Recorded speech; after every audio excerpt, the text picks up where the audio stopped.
मैं एक खतरे के समय बोल रही हूँ। कुछ ही घंटे पहले 3 दिसंबर पाकिस्तान ने हमारे ऊपर एक हमला किया।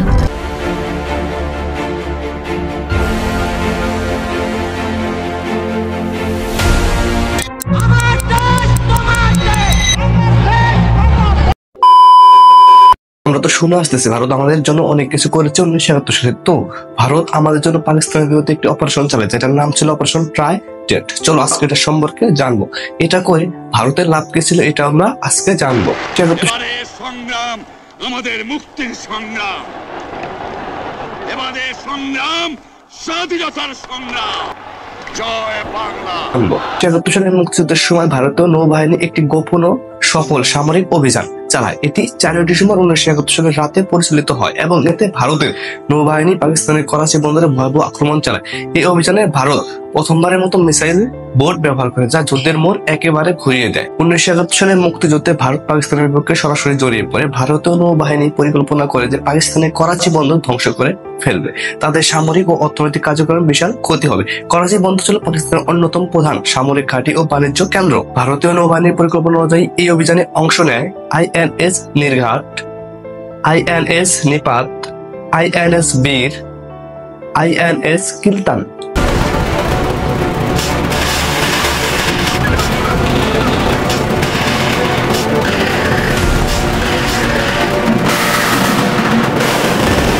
অভিযান কার্যক্রম 4 ডিসেম্বর রাতে ভারতীয় নৌবাহিনী পাকিস্তানের করাচি বন্দরে টার্গেট করে মিসাইল হামলা চালায়। হামলায় পাকিস্তানের 3টি গুরুত্বপূর্ণ যুদ্ধ জাহাজ PNS খাইবার, PNS মাহফিজ এবং PNS শাহজাহান সম্পূর্ণ ধ্বংস হয়। করাচি বন্দরে জ্বালানি ভান্ডারেও আঘাত হানা হয়, যার ফলে বন্দরের ভয়াবহ অগ্নিকাণ্ড শুরু হয়। ফলাফল ও প্রভাব। অভিযানে ভারতীয় বাহিনীর কোনো জাহাজ ক্ষতিগ্রস্ত হয়নি। পাকিস্তান নৌবাহিনী মারাত্মক ক্ষতির মুখে পড়ে এবং তাদের বেশিরভাগ জাহাজ করাচি থেকে সরে যেতে বাধ্য হয়। করাচি বন্দরে তেলের মজুদ ধ্বংস হয়ে যাওয়ায় পাকিস্তানের সামরিক কার্যক্রমে জ্বালানির তীব্র সংকট দেখা দেয়। 4 ডিসেম্বর দিনটি ভারতীয় নৌবাহিনীর জন্য নেভি ডে হিসেবে পালন করা হয়। কেন অপারেশন ট্রাইডেন্ট গুরুত্বপূর্ণ ছিল? অপারেশন ট্রাইডেন্ট শুধু 1971 সালের মুক্তিযুদ্ধের গুরুত্বপূর্ণ সামরিক অভিযানে ছিল না, এটি বিশ্বের সামরিক ইতিহাসে একটি বিশেষ মাইলফলক। এর প্রধান কারণ ছিল এই অভিযানে প্রথমবারের মতো মিসাইল বোট ব্যবহার করে এত বড় আকারে সফল আক্রমণ চালানো হয়। মিসাইল বোটের ব্যবহার কেন এটি ঐতিহাসিক? সাধারণত বড় সামরিক অভিযানে যুদ্ধজাহাজ, সাবমেরিন বা বিমান বাহিনীর উপর বেশি গুরুত্ব দেওয়া হয়, কিন্তু অপারেশন ট্রাইডেন্টে ভারতীয় নৌবাহিনী ব্যতিক্রমী ভাবে ছোট কিন্তু অত্যন্ত শক্তিশালী মিসাইল বোট ব্যবহার করে।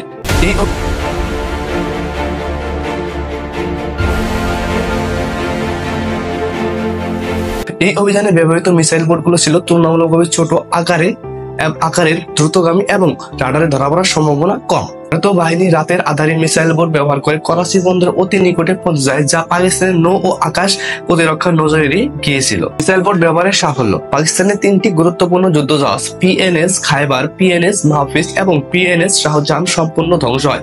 করাচি বন্দরের অন্যতম প্রধান তেল সরবরাহ কেন্দ্র ধ্বংস হয়ে যায়, যা পাকিস্তানের অর্থনৈতিক ও সামরিক কার্যক্রমে ভয়াবহ প্রভাব ফেলে। ভারতের এই মিসাইল হামলা এতটাই সাফল্য ছিল যে পাকিস্তান তার নৌবাহিনীকে করাচি বন্দরের আশপাশ থেকে পুরোপুরি সরিয়ে নিতে বাধ্য হয়। বিশ্বে সামরিক ইতিহাসের প্রভাব। অপারেশন ট্রাইডেন্টের সাফল্যের পর থেকে মিসাইল বোট সামরিক কৌশলে গুরুত্বপূর্ণ অংশে পরিণত হয়। অনেক দেশে তাদের নৌবাহিনী মিসাইল বোট সংযুক্ত করতে শুরু করে এবং এই ধরনের আক্রমণ কৌশল আরো জনপ্রিয় হয়। এটি প্রমাণ করে যে আকারে ছোট কিন্তু প্রযুক্তিভাবে উন্নত জাহাজ ব্যবহার করে শক্তিশালী প্রতিপক্ষকে পরাজিত করা সম্ভব। এর মানে আমরা বুঝতে পারি পাকিস্তান আগের থেকে ভারতের থেকে শক্তিশালী ছিল, কিন্তু দুঃখজনকভাবে তারা এই আক্রমণটি ঠেকাতে পারে না। বাংলাদেশের মুক্তিযুদ্ধের প্রভাব। করাচি বন্দরে ধ্বংসের ফলে পাকিস্তানের পশ্চিম দিক থেকে পূর্ব পাকিস্তানে অর্থাৎ বাংলাদেশ অস্ত্র রসদ ও সেনা পাঠানোর সক্ষমতা প্রায় পুরোপুরি নষ্ট হয়ে যায়। ভারতীয় বাহিনী সফলভাবে নৌপথে পাকিস্তানের শক্তি বিচ্ছিন্ন করতে পেরেছিল, যা মুক্তিযুদ্ধের বিজয়কে দ্রুততর করে তোলে। অপারেশন ট্রাইডেন্টে তাই শুধু ভারতের সামরিক সাফল্য, এটি আধুনিক যুদ্ধ কৌশলে মিসাইল বোট ব্যবহারের যুগান্তকারী দৃষ্টান্ত হয়ে রয়েছে। অপারেশন ট্রাইডেন্টে ভারতের জন্য কৌশলগত, সামরিক এবং রাজনৈতিক দিক থেকে অত্যন্ত গুরুত্বপূর্ণ ছিল। এই অভিযানের মাধ্যমে ভারত বহুমুখী লাভ অর্জন করে, যা মুক্তিযুদ্ধ ও আঞ্চলিক নিরাপত্তার বড় ভূমিকা রাখে। এই অপারেশনের মাধ্যমে ভারত লাভ 1 নম্বরে সামরিক সাফল্য, 2 নম্বরে মুক্তিযুদ্ধের ভূমিকা, 3 নম্বরে রাজনৈতিক ও কূটনৈতিক লাভ, 4 নম্বরে মনোবল ও জাতীয় গর্ব, 5 নম্বরে ভবিষ্যতের জন্য সামরিক শিক্ষা। 1 নম্বর, সামরিক সাফল্য। পাকিস্তানের নৌবাহিনীকে দুর্বল করা। করাচি বন্দরের সফল হামলার পর পাকিস্তান নৌবাহিনী কার্যত অচল হয়ে পড়ে। তাদের বড় যুদ্ধজাহাজগুলো ধ্বংস হয়। পাকিস্তান সমুদ্রে কার্যকর প্রতিরোধ করে তুলতে ব্যর্থ হয়। পাকিস্তানের জ্বালানি সংকট। করাচি বন্দরের তেল মজুদ ধ্বংস হয়। পাকিস্তান সেনাবাহিনীর জ্বালানি সংকটে পড়ে, যা তাদের যুদ্ধ চালানোর সক্ষমতাকে মারাত্মকভাবে দুর্বল করে দেয়। পাকিস্তানের যোগাযোগ বিচ্ছিন্ন করা। করাচি ছিল পাকিস্তানের প্রধান বাণিজ্য ও সামরিক নৌঘাঁটি। এটি হামলার ফলে করাচির মাধ্যমে পশ্চিম পাকিস্তান থেকে পূর্ব পাকিস্তান অর্থাৎ বাংলাদেশ রসদ ও অস্ত্র পাঠানোর কার্যকর ক্ষমতা অসম্ভব হয়ে পড়ে, যার কারণে আমরা অতি দ্রুত যুদ্ধে জয়লাভ করি। মুক্তিযুদ্ধের ভূমিকা। করাচি বন্দরে ধ্বংসের ফলে পাকিস্তান বাহিনীর মনোবল ভেঙে পড়ে এবং বাংলাদেশের মুক্তিযোদ্ধাদের পক্ষে যুদ্ধ পরিস্থিতি আরো অনুকূলে চলে আসে।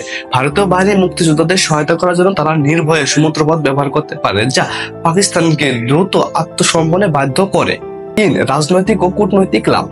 অপারেশন ট্রাইডেন্টের সাফল্য আন্তর্জাতিক মহলে ভারতের সামরিক শক্তি ও কৌশলগত দক্ষতাকে তুলে ধরে। ভারত বিশ্ববাসীর সামনে দেখাতে সক্ষম হয় যে তারা শুধু স্থল যুদ্ধে নয় বরং সমুদ্র যুদ্ধ অত্যন্ত দক্ষ। এর ফলে ভারত তার আঞ্চলিক প্রভাব ও সামরিক ভাবমূর্তি আরো শক্তিশালী করতে সক্ষম হয়। 4. মনোবল ও জাতীয় গর্ব। অপারেশন ট্রাইডেন্টে ভারতের নৌবাহিনী ইতিহাসে অন্যতম সফল অভিযান হয়। এটি সেনাবাহিনীর মনোবল বাড়ায়।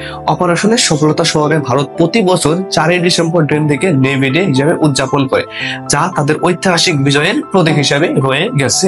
5. ভবিষ্যতের জন্য সামরিক শিক্ষা। অপারেশন ট্রাইডেন্টের মাধ্যমে ভারত বোঝাতে পারে যে প্রযুক্তি ও কৌশল ব্যবহারে ছোট বাহিনী বড় শক্তিকে পরাজিত করতে পারে। এটি ভারতীয় নৌবাহিনীর আধুনিকায়নের অনুপ্রেরণা দেয় এবং পরবর্তী বছরগুলোতে নৌবাহিনীর প্রযুক্তিগত উন্নয়নের ব্যাপক বিনিয়োগ শুরু হয়। অপারেশন ট্রাইডেন্টে ভারতের জন্য শুধুমাত্র সামরিক বিজয় ছিল না, এটি তাদের কৌশলগত দক্ষতা, আন্তর্জাতিক মর্যাদা এবং মুক্তিযুদ্ধে গুরুত্বপূর্ণ অবদান রাখে। এই অভিযান পশ্চিম পাকিস্তানকে দুর্বল করে দেয় এবং বাংলাদেশ স্বাধীনতাকে আরো দ্রুততর করে তোলে। যদি এমন ঐতিহাসিক ঘটনা জানতে চান তাহলে এই চ্যানেল সাবস্ক্রাইব করতে ভুলবেন না। নতুন ভিডিও আবার দেখা হবে। যত সত্য তত ব্যঙ্গ।